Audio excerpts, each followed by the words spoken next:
சிலர் இருக்கிறாங்க, நீ இன்ஸ்பயர் பண்ற, நீ பண்றது ரொம்ப நல்லா இருக்குது அப்படின்னு மட்டும் அவிங்க வாயில இருந்து வரவே வராது. நீங்க பண்றதெல்லாம் அவிங்களுக்கு புடிச்சிருக்கு. உங்கள மாரியே பண்ணணும்னு நினைச்சிட்டு உங்களை அப்படியே ஃபாலோ பண்ணுவாங்க.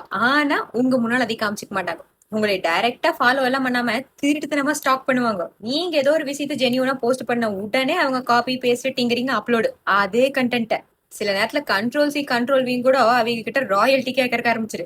அத்தனை வேகமா காப்பி பேஸ்ட் பண்ணுவாங்க. நீங்க ஒரு புது எடிட்டிங் ஸ்டைல ஃபாலோ பண்ணீங்கன்னா உடனே அவங்களும் அதை எக்ஸ்பெரிமெண்ட் பண்றக்க ஆரம்பிச்சிருவாங்க. நீங்க பெய்ஜ் ஆஸ்தட்டிக் பிடிக்கு அப்படின்னு சொல்லி ஒரு போட்டோ எடுத்து போட்டிருந்தீங்கன்னா உடனே அவங்க ஓட் மீல க்ளோஸ் அப் ஷாட் எடுத்து நானும் பெய்ஜ் ஆஸ்தட்டிக் ஃபாலோ பண்றேன் அப்படின்னு போடுவாங்க. உங்க கண்டென்ட்டை காப்பி பண்ணுவாங்க, உங்க கேப்ஷனை காப்பி பண்ணுவாங்க, உங்க தம்ப்நெயில காப்பி பண்ணுவாங்க, ஏன் உங்க போஸ்டிங் டைமிங் கூட காப்பி பண்ணுவாங்க. இதெல்லாம் பண்ணி போட்டு அவிகளை கன்வின்ஸ் பண்ணிக்குவாங்க அவிகதான் உங்களுக்கு காம்படிஷன். இந்த நெட்ஃபிளிக்ஸ்ல ஆர் யூ ஸ்டில் வாட்சிங் அப்படின்னு ஒரு கொஸ்டின் கேட்க பாருங்க. அதே மாதிரி ஒரு நாள் இந்த இன்ஸ்டாகிராம் அவிகளை பார்த்து ஆர் யூ ஸ்டில் காப்பிங் அப்படின்னு கேட்க போது வருங்க. இதுவே ரியல் லைஃப்ல யோசனை பண்ணி பாருங்க. நீங்க ரொம்ப நாளா பார்த்து வச்சிருந்த இந்த ஃபீச்சர் எல்லாம் நல்லா இருக்குது, எல்லாமே உங்களுக்கு ஆப்டா இருக்குதுன்னு சொல்லி ஒரு போன் வாங்கி இருப்பீங்க. அடுத்த நாள் அவிகளும் அதையவே பார்த்துட்டு போய் அப்ப அந்த போனை வாங்கிட்டு வந்து ஸ்டோரியில போட்டு தி ஃபீச்சர்ஸ் தட் இன்ஸ்பயர்ட் மீ அப்படின்னு போட்டு போஸ்ட் போட்டுருவாங்க. நீங்க ஜிம்முக்கு போறீங்க, ஃபிட்டா இருக்கிறீங்க, நல்ல டயட்ல இருக்கீங்கிறது கேட்ட உடனே அவிகளும் அந்த மெம்பர்ஷிப்பை எடுத்துட்டு ஜிம்முக்கு போய் சேர்ந்துருவாங்க. சைலண்டா நான் இருக்கிற உனக்கு காம்படிஷனுக்கு அப்படின்னு நினைச்சிட்டு பண்ணுவாங்க.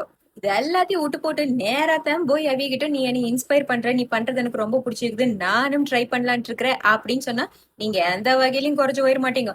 பின்னி உங்களை அது கான்பிடென்டா தான் காமிக்கி. இந்த செக்யூர்டா ஃபீல் பண்ற எல்லாருமே அடுத்த வீக் கிட்ட இருந்து அந்த லெசன்ஸ் தான் பாரோ பண்ணுவாங்க. அதே இது இன்செக்யூர்டா ஃபீல் பண்றவங்க அவங்க பர்சனாலிட்டி அப்படியே நம்ம காப்பி பண்ணா அவங்கள மாதிரியே ஆயிருவோம் அப்படின்னு காப்பி பேஸ்ட் பண்ணி திரிவாங்க. பீப்புள் கிட்ட இருந்து ஐடியாஸ் எடுத்துக்கோங்க, அவங்க கிட்ட இருந்து லேர்ன் பண்ணிக்கோங்க, அவங்களுக்கு அந்த கிரெடிட் கொடுத்துருங்க. அதுக்கப்புறம் அதுல உங்களோட ஓன் ஃபிளேவர் ஆட் பண்ணுங்க.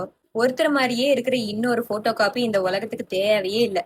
எப்பவுமே எல்லாரும் இந்த ஒரிஜினலை தான் ஞாபகம் வச்சுக்குவாங்க. அப்படி அந்த ஒரிஜினாலிட்டியை காமிக்கிறதுக்கு ஒரு தனி தைரியமே. ஹலோ.